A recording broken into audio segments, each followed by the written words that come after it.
Here comes the money. Here we go. Money talk. Here comes the money. Money, money, money, money. Dollar, dollar. Dollar, dollar. Ching, ching, bling, bling. Got the chatter. You ain't talking money, then you're talking no matter. Rowdy Mammoths. Oh yeah, we're only minutes away from Rowdy Mammoths, folks.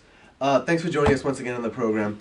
As soon as we're done, we're going to be getting into the mammoth riding. Check out my channel. I'll probably have some highlights on that later too. But this week in wrestling, starting off with the NXT program from last week.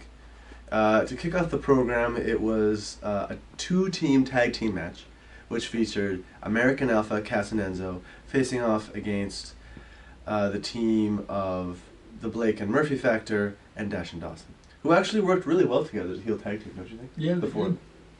Of the two teams, which do you think worked the best together, considering they don't usually work together like that? I would say American Alpha and Enzo and Cass. Like when it was just Big Cass and Jason Jordan all fired up in Just the tearing ring. it up. Yeah. Absolutely tearing it up. That's as much tag team fire as you're going to see anywhere in pro wrestling. That was phenomenal. And they're coming for those titles. Oh, absolutely. Well, both those teams, Cass and Enzo and American Alpha, they seem both poised to face Dash and Dawson. You know what they're calling themselves, the tag team? What? They're calling themselves the Revival. Oh, really? Yeah, I think it's a pretty decent name. Yeah, I think so. Later on in the card, we saw Asuka facing off against that young lady from New Jersey, who we can't remember the name of, unfortunately. But she actually did do a really good job putting over Asuka's strikes, and even though she vowed to not get knocked out, She did. what else was on the program, Big Man? There was the number one contenders match between Sami Zayn and Samoa Joe. What do you think about that? I thought it was a good match overall.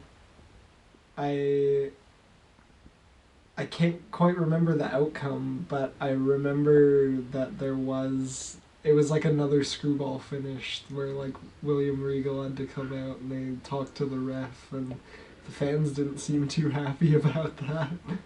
And what was the outcome of that? They didn't say yet. It was another just like they left it hanging again? Yeah. Oh, okay. Yeah, So they're just building it up. Okay. I guess so. So, all right. Well, we have a takeover show now, just a few weeks away, in the shadow of WrestleMania, which is just about a month away now. Mm-hmm. Is it safe to say that Finn Balor is going to go into that show, the takeover show, as the NXT champion? I think so. Is he going to come out of it as such? I feel like he might not, because there's plenty of talent that could definitely, fit the role of champion. Absolutely. So at this point in time, I know we fantasy booked WrestleMania up and down. Mm-hmm. What's your impression about the takeover show? Who do you think Finn's going to be facing for the NXT title? We know it's not going to be Sami. He's going to be facing off against Nakamura. Oh yeah. Oh my god. Doesn't it feel good to just say it? Yeah. I would assume Samoa Joe then, or possibly Baron Corbin. You know, I think it's going to be Joe. Yeah. I feel like that's who it's going to be. Yeah. And I think Joe is more than worthy of holding the title. And I think at this point, it's fully appropriate for him to have a title run. Mhm. Don't you think? He hasn't had a championship belt yet in WWE, and I think he deserves it. He definitely does. Okay, we're in agreement there then. Fantastic. I don't think we really need to talk about SmackDown, because this is a week where we saw the Fastlane pay-per-view, and everything that happened in SmackDown was just leading to Fastlane. So, Yeah. barring that, let's just talk about this week's on Lucha Underground. And I thought it was another terrific show. I really liked it. The vignettes were on point. There were fewer vignettes this particular week, but what few we saw, they were great. Mhm. The first one of the night, we saw Sexy Star escape from the clutches of the vile and evil Marty the Moth and his sister, only to be rescued by Mac, heroic Mac. I think aside from Prince Puma, we can agree that Mac is Lucha Underground's top babyface. Yeah, definitely. Uh, My favorite babyface too. Absolutely, the Mac's a straight up Mac. Yeah. And the other vignette we saw on the program was with Rey Mysterio and Dragon Azteca Jr. building up to this prophecy of uniting the 7 clans of the Aztecs. Try to write something like that, Vince. I dare you. He's not gonna do it. Maybe you'll try one day.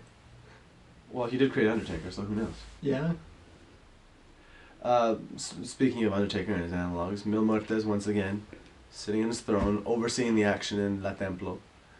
This week's matches, first of all, we saw the introduction of the hairy, oily, mustachioed Joey It's Ryan. time to get oiled up. You know how like Triple H's music starts as trying to play the game? Yeah. He honestly should start his music with him just saying it's time to get oiled, just like the way you just said it. It's time to get oiled up. Everyone would pop huge. People pull out oil bottles, start oiling themselves up. There's just oil all over La Templa.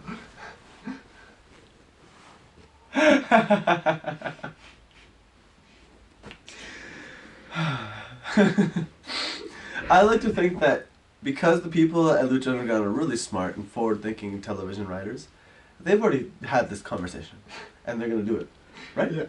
I hope so. Okay, so it's a foregone conclusion, and they're gonna be oiling themselves up in La Templo later on in the season. Barring that, we saw the mustachioed one face off against. It wasn't facing off against a man at all. It was actually a machine called Cage. Yeah. And take us through the match, big man. Well, he started off using the lollipop as a weapon, Joey Ryan did. Which was, it was good to see. I've never seen that before. Yeah, I don't think anyone has. But, I mean, it was a good match overall. Like, both of them got in a lot of offense, but in the end, you know, Cage destroyed Joey Ryan. Mercilessly took him down with a screwdriver. Vicious finishing move. I think developed by Scott Steiner, as far as I'm aware. Big Papa Pump. Yeah. And I think he made. Holler if you hear me. And if Steiner heard the crush of that screwdriver, hopefully he was happy with the way he executed it. It looked sick. Absolutely sick. Then we saw Johnny Mundo. Exactly. And what did Mundo do? Didn't he super kick him and then proceeded to take the Weapon X? Yeah, he got like 30 seconds of offense in and then just got annihilated, torn apart by the Cage. Which is building up to a match between the two of them next week on Lucha Underground. Also on the program, we saw the former Trios champions, Ivelisse, Angelico, and Son of Havoc, face off against the Crew and Chavito. This was a good tag team match. Yeah. Like, not the greatest one I've seen on Lucha Underground, but it was a lot of fun. I hate to say it, but now that I've seen everyone on Lucha Underground, I think the Crew are probably because they're very weapon oriented. In a regular match, they're not as exciting as the other superstars. Yeah, you're right about that. I hope to see them either in more weapon based matches in the near future, or just try to be a little more creative. That's all. It's not my place to tell them to do this or that, but that's just my 2 cents. We saw the babyfaces get the win, and there's only one other match of the night, and that was the main event.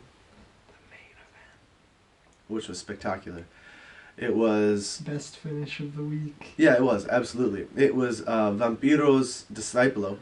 Is that how you say... I'm going to assume that's how you say disciple in Spanish. I have no idea about that word. Disciplo? Or Disciplo? Taking on the Pride of Boyle Heights, Prince Puma, the first Lucha Underground champion. And this was a match which was an absolutely tremendous display of both athletes' abilities. Probably, if not the best, one of the best just examples of both guys going for it. Pentagon looked fantastic. Puma looked better, quite frankly. But in the end, Pentagon had Puma in a surfboard stretch. And then what happened? And then both Puma and Pentagon both had their shoulders down. But at the very last second, Prince Puma used his head and got his shoulders up, so he won the match. I've never seen anything like it. Out of nowhere. Yeah, I've never seen anything like it. And somehow, some way, in the end of the episode, Pentagon didn't get the upper hand. This is the first time I've ever seen him standing tall. Almost got his arm broke. He could have had it broke, but Puma spared him. I was supposed to spore him. Spored him. Yeah, how am I doing? Spore. It's a spore. Yeah, I think that I was about to say that isn't that Charlotte's finishing move, but no, hers is the diving hug. Yeah, That can be Roman. yeah, the score. Which is a perfect segue into the worst finish of the week. Yeah. This week on the Fastlane pay-per-view, let's just cut right to the chase. Main event, Cleveland, Ohio. We have the Lunatic Fringe Dean Ambrose. We have, what's Roman Reigns' kind of like moniker? The Roman Emperor? Yeah, I guess so. The Wild Samoan? Yeah, the Wild Samoan. Well, his dad is a Wild, one of the Wild Samoans. Yeah, you're right. So So he could be.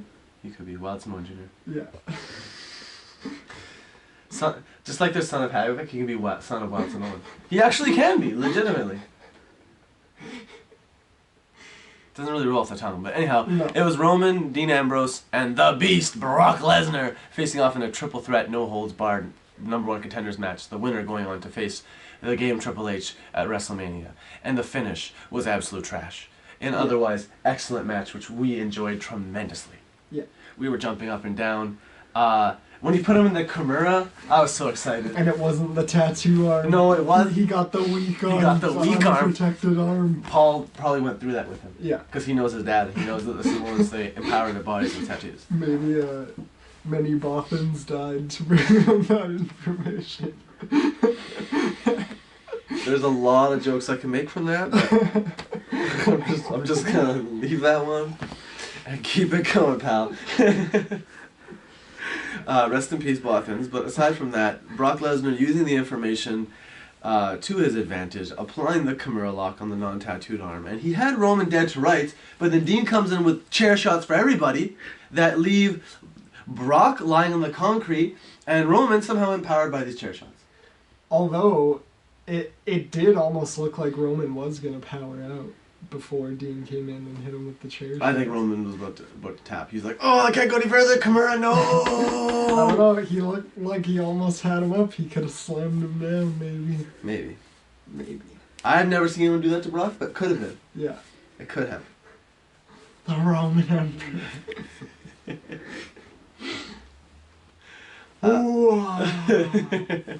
Yeah, I don't know of any emperors that Superman punched anybody.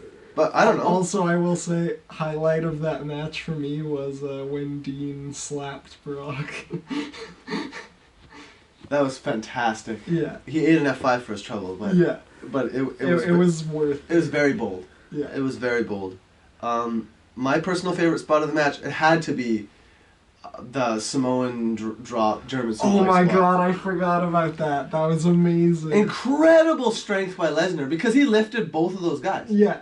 It's unbelievable how much strength it requires to slam both of them like that. One on top of the other.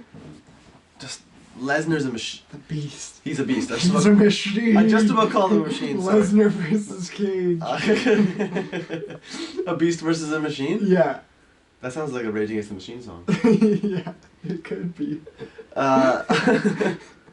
Aside from that, on the Fastlane pay-per-view, KO kept his belt, Charlotte kept her belt, Kalisto kept his belt, Social Outcast went over because of Goldust meddling. Yeah. And what was the other match? I think it was when they went out.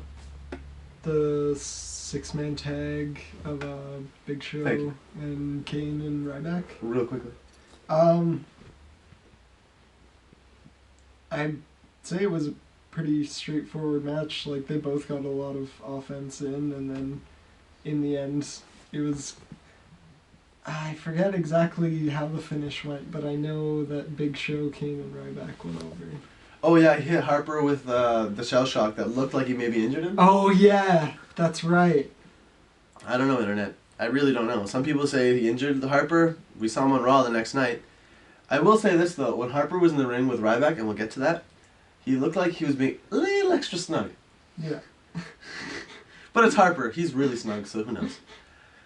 Which takes us right into Monday Night Raw, which started with, nothing particularly special. It was Vince McMahon comes out to start the show. Just a little award ceremony. Yeah, exactly. No big deal. Exactly. So I wasn't sure if this is a serious award or maybe if it was like a joke or I really wasn't sure. I was kind of expecting maybe Bret Hart could have won it. I was thinking maybe Daniel Bryan could have won it because he recently retired. A multitude of people. Maybe, I don't know, like in all honesty, he could have given it to Triple H if he really wanted it to. Rock. Huh? The Rock. Oh, Rock. Vince just like starts crying and he just like hugs him and he just doesn't let go for like 10 minutes. Yeah. I love you, Rocky! Rocky! Rock did not come out, unfortunately. As funny as that would have been. He awarded the Vincent J. McMahon Award of Excellence. Legacy of Excellence? The Legacy of Excellence Award. What a long title. He gave this award to his The Legacy of Mouthfuls Award. He gave the Legacy of Mouthfuls to... Actually, that's not... I was about to say... No. He didn't... No. Vince didn't do that. What Vince did was... He gave the... Let's try that again. So, Vince McMahon... Tell the people what happened. Vince McMahon gave the award to Stephanie. And then, you know, it was just... Like when I didn't know what was gonna happen next, I was like, is this really gonna happen? Or are they just gonna be like, oh yeah, McMahon, woo? And I guess it was still that to some degree, but... No, to the fullest degree. Here comes the money! Here we go! Money talks! Here comes the money! Yeah. Shane O'Mac! He's back! And as I was speaking with a good friend about right before the program, it's absolutely vital that Shane remain for the long term. Like at least 18 months. Mm-hmm. Like he doesn't have to stay for years and years. 18 months of good hard work and he can turn it all around. I believe Shane can do it, honestly. He's, like you said, he's a 4th generation McMahon in the WWE. He's exactly where he ought to be, just like his sister. And in all seriousness, behind the scenes, I feel like the two of them with Hunter, they have the ability. Triple H has done amazing work with NXT. Mm-hmm. Stephanie has been steadfast in her following in her father's footsteps and running the day-to-day operations of the WWE and steering the ship and its public image. And Shane, he has the business acumen, the energy, and most importantly of all, in my honest personal opinion, he's taken some time away from WWE and he's now had the opportunity to look at it from an outsider's perspective for a little while. For the first time in his life, really. And he's always wanted what's best for his family's business. And now he's had the time to step back and drink in the product in a whole new way. Mm-hmm. I believe he will be able to make the best possible decisions going forward, in all honesty. And since we know Vince watches the show, I think Vince, since I I tried. Since we know Vince watches the show, I think he would agree with all the things I just said about his boy. And I mean that 100%. It's your boy. It's your boy, Shane O'Mac. Yeah. And Arm Drag City. Arm Drag City, lots of punches. The best pure striker in the game, as they call him, is going to be facing against the real best true striker in the game, the Dead Man at WrestleMania. In a Hell in a Cell match. I don't think anyone in the world is going to bet on Shane McMahon for that match. That's about as safe a bet as they come. Shane's going to take all the bumps, many bumps, and then lose. Yeah. If there's a coffin involved, he's probably going to put in the coffin. Yeah, probably. Also saying in a Hell in a Cell match just reminded me of Vince saying, in a Royal Rumble match! The first entrant in the Royal Rumble match! In the Hell in a Cell match at WrestleMania, Taker and Shane, they need to outdo the match that we saw at Hell in a Cell, the pay-per-view. And that spot with the choke slam on the boards, amazing. Oh. So how's Shane going to top that? Like I talked about before the program, I believe Shane's going to either go through the cell or get some sort of move done to him off the cell, into something. Maybe he chokes him off the cell into a coffin. Either that or maybe something off, like, high up off the cage, like through the ring somehow or something. Maybe that'll happen. Oh yeah, through the cage, through the ring. Yeah. Undertaker hits Shane with a tombstone on the top of the cell, and the cell breaks. Oh. And then he keeps going, and then tombstones are right through the ring.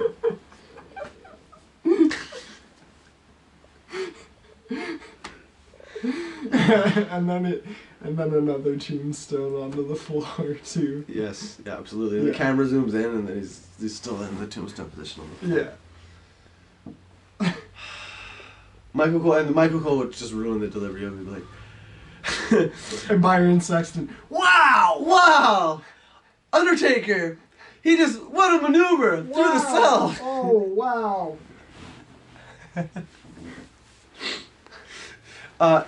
Hey, big man, how about that awesome shooting star press in the 6-man tag we saw this week? Loved it. I know, there's a series of them. Yeah.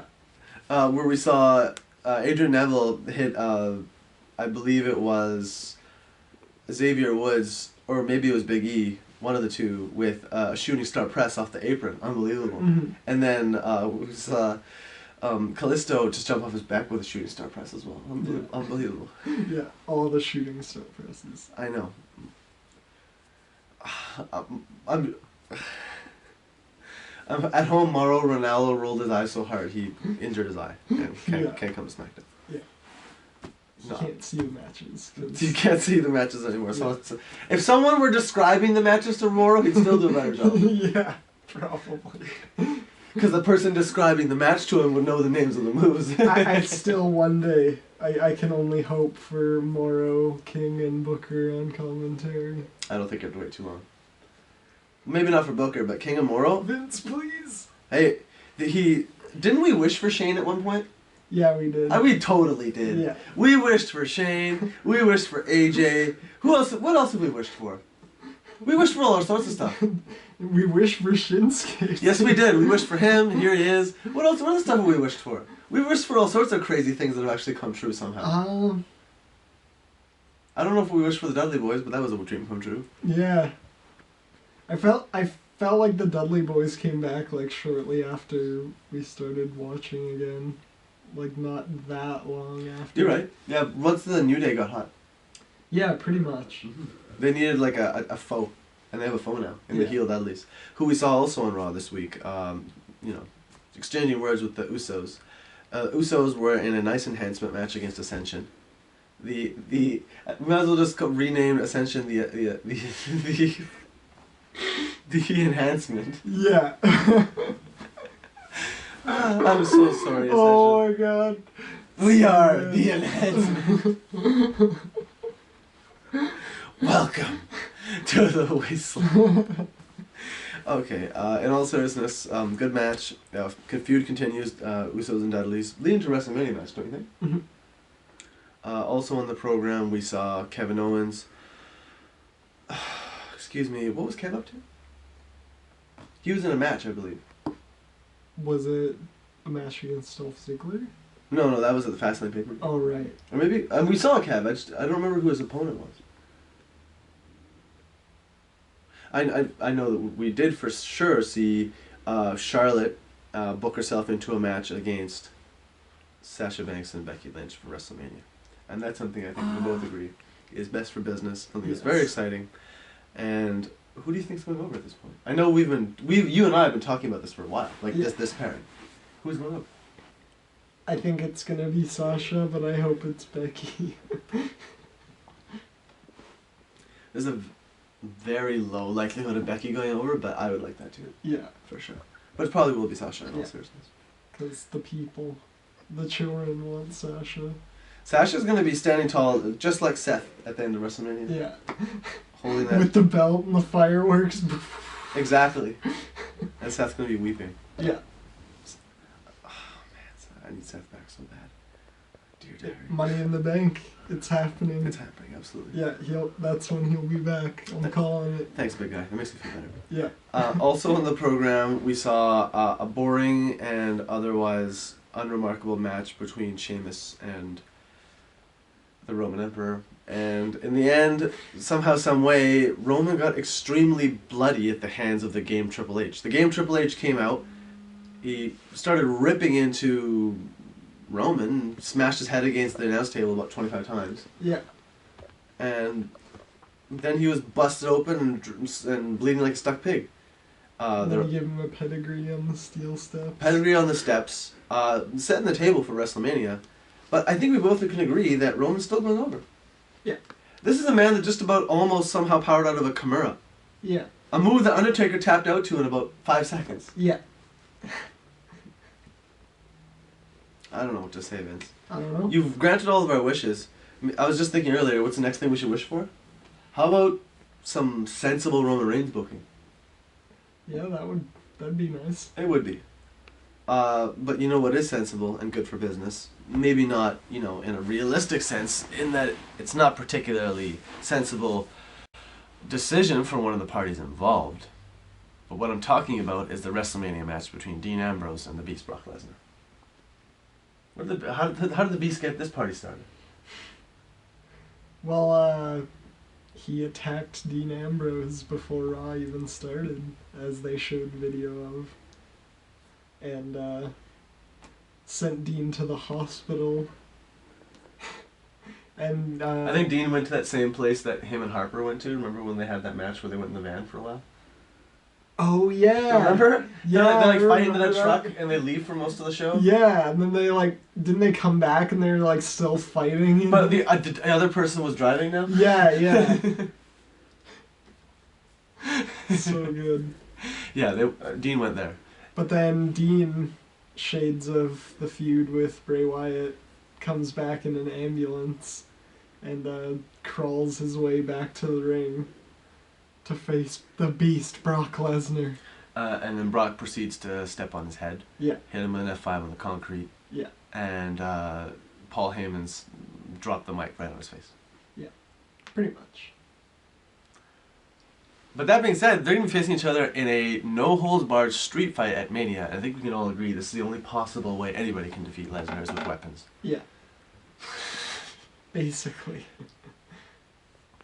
Which leads us to the end of the program. Like we talked about before we started the show, I think it warrants discussion. And when I say it, I mean the Beast, Brock Lesnar.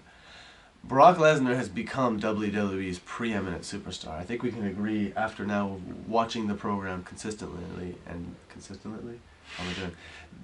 consistently for over a year now. I think anybody who watches the product can agree that Brock Lesnar is the company's top star, both in physical ability, believability, and most importantly of all, his ability to draw. People, the casual fan would rather see Brock Lesnar than I think just about anybody. And quite frankly, I think the hardcore fans feel the same way. So, I'm just going to hit you with 20 questions about Brock. And when I say 20, it's probably going to be more like 5 or 6. But a few questions about Brock Lesnar. Number one, what do you think Brock's going to be doing in a year? Because the contract he signed for was, I believe, a 2-year deal. 2-year deal. And we're coming up to the end of the first year of the deal. So in a year, he's going to be nearing the end of his contract. Is Brock going to be thinking about resigning? Or is Brock going to be thinking about doing the Brock Lesnar podcast alongside Steve Austin? The Brock Lesnar podcast. Yeah, number one on the list of things that's never ever going to happen. Yeah. I mean, I could see him, I could see him keep going, but I could also see him, he probably could retire if he really wanted to, or he could just take on less work and show up every so often like The Rock or something like that. He certainly could. He's making buckets of cash. Making moves. Yes, he's making $1 million moves. Yeah. Like the stress that it seems like Stephanie is under when she has to negotiate with Brock in the show, it seems like a shoot. And Paul. Yeah, and Paul's like, haha, steak for dinner, steak for breakfast, steak. Speaking of a shoot, just I'm gonna go on a little segue. The rumor is that the kind of dynamic we saw played out in the ring between Stephanie and Vince and Shane was apparently kind of a shoot. Oh, really? Yeah, because apparently, this is rumors, the reason why Shane left in the first place was because he more or less felt like the company was his destiny. Mm-hmm. But then Vince made it clear that no, Steph and Triple H are going to be the people. You're going to report to them. And Shane's like, what the hell, why not me? I don't know. They had a falling out. Apparently, I might be dead wrong. Vince watches the show. Vince, just leave a comment below or personal message me or whatever. Like, favorite, subscribe. Yeah, thanks, Vince. Apparently, that wasn't shoot oriented, or so they say. So, that being said, what happens when Shane loses to Undertaker? I mean, if Shane does lose, the only thing I could see happening is just him just being gone again. That's or it? Maybe, or unless, on the Raw after WrestleMania or something, he'll get his revenge and there'll be a whole feud between the McMahons again or something like that. How would he get his revenge? He'll come out and show, like, I've killed Undertaker. He's dead. I killed him. Yeah. I did it. I killed the dead man. Just comes out with Undertaker's His head. head. How do you like that, Dad?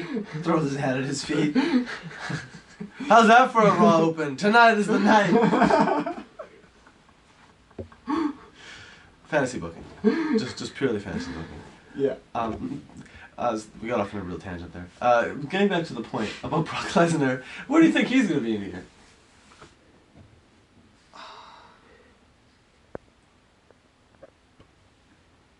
Yeah, like, I still have no idea where he's gonna be in a year. Like, he could still stick around, because there's plenty of talent that they could make look strong enough to fight the That's Undertaker. an excellent point. Excellent point. And I think you and I can agree the first person jumps out to mind. Who's the first one jumps out for me? For you. Let's see if it's the same as me. For me, A guy that Lesnar can make. Aside from Ambrose. With time, I think it's Strowman. yeah, I think you're right about that. If Strowman becomes a good wrestler, he can become a top draw, potentially. Yeah. There's two things that Strowman lacks right now. I think one is wrestling ability, and number two is his voice is really scary. He just needs to get his facials that scary. Yeah. That's it. You're right. His voice is very menacing, and his presence, but just like his facial expressions, he seems to me like a guy who's like us, who's like very laid back and chill. Yeah. But then again, every member of the Wyatt family looks really laid back and chill, don't they? Next about Brock Lesnar, after this Ambrose angle, is it gonna just be Bray Wyatt for next for Lesnar, or who else is it gonna be? Kevin Owens? I'd like it to be Kevin Owens, but I'd be happy with Bray Wyatt as well. Yeah, I think That should be the next angle. Bray versus Kevin. Oh. Well, let's be serious for a second here. When's the last time Bray was in the title picture of any kind? Yeah, it's been a while. And It's just kind of been lurking. he's been lurking, and don't you think he deserves to be in the title picture? Yeah, he does. And I believe he'd have good matches with Kevin Owens, don't you? Mm-hmm. Let's do it. I mean, if not that, what about an AJ Styles versus Bray Wyatt feud? Oh my god, That'd be very cool. Yeah. I don't think I've seen AJ work with a bigger guy like that, but it's AJ. I'm sure you'll figure it out. No problem. What about AJ and Brock? Is AJ on that level of kayfabe strength yet, though? No. The answer to your question is no, Mhm. and that leads me to the answer. I just answered the question. Brock Lesnar versus Shinsuke Nakamura. Oh my god. That's where this is headed. Yeah. You know that's where this is headed. Yeah.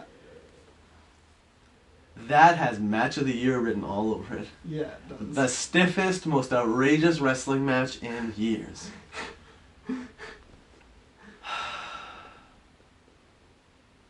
In a Hell in a And Cell. no, just a regular match is fine.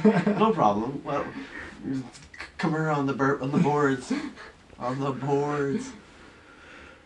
I think it's safe to say, since Brock Lesnar can't even break Roman's untattooed arm, that Alberto Del Rio doesn't stand a chance breaking either of Roman's arms. No, he doesn't.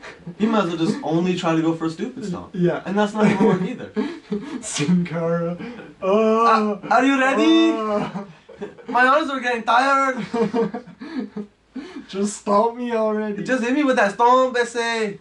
Okay, maybe I'll just pack it up. This is going straight to hell in a handbasket. Just one last question about Lesnar. In all seriousness, what has been your favorite Lesnar feud thus far? My favorite Lesnar feud? I mean, honestly, right now it's gotta be him and Dean. Like, This is his best feud? I'm liking it quite a bit. Yeah, I'd either say that or the Undertaker. That's a classic feud, no doubt Yeah. about it. No doubt about that at all. For me, I really liked the feud that he had with. As silly as it sounds, I really liked his feud with Rollins, just because Rollins, like, he was the champ and it was all bravado, but like you knew it was just terror. Yeah. Like he was doing everything he could not to just break down and cry and just drop to his knees at any moment. It was very compelling. And usually, you notice how Lesnar, when he's around people, he usually likes to like smile and laugh right before he beats the hell out of them. With Seth, he's just like, I'm gonna snap you in half. Yeah, pretty much. Machka, yes. Him and Rusev have been lifting weights and hanging out. He's been hanging out with the League of Nations. I think that should be what we part with tonight. Big guy, hit us with your parting thoughts on our old buddy Bad News. Parting thoughts is that he will be missed greatly. Like, his tag matches with Sheamus were just Really on good. point. And that's all the time we have tonight for the program. Once again, thanks for watching. We'll see you again next week on Wrestling Ramble.